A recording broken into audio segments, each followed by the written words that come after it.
This is Uzma. I am a commerce lecturer. My question is, Islam has no provision for maintenance for divorced women, ma'am. Please can you explain? Walaikum assalam. Sister asked for the question that Islam has no provision for the maintenance of the divorced women. This is one of the misconceptions, because as I have already stated in my talk under the legal rights, that the maintenance of the women, that is compulsorily to be undertaken by a man throughout her life, and I have listed the various aspects of the woman. If she is an infant, the responsibility, financial responsibility, and even all other responsibilities of the child, female child, that will be on the father. If she is not having a father, then the responsibility on brothers. And if the brothers, they are too young, then the responsibility on the paternal grandfather and uncles. If she is married, then the responsibility on the husband. If she is a widow, the responsibility on the sons.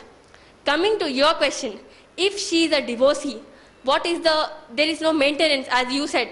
Alhamdulillah, sister, Islam gives maintenance even to the divorced women. How?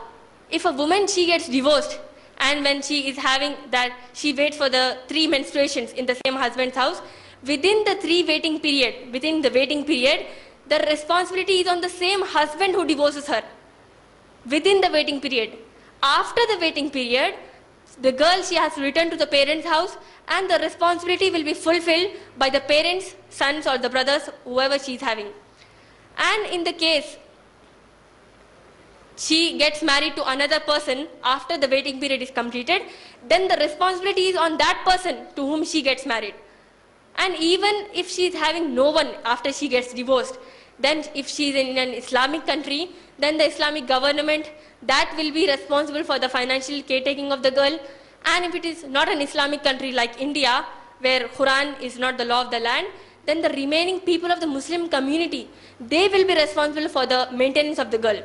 So alhamdulillah, sister, nowhere throughout the life of a woman, through any phase of a woman, she is not independent. She is dependent on the men for her financial needs.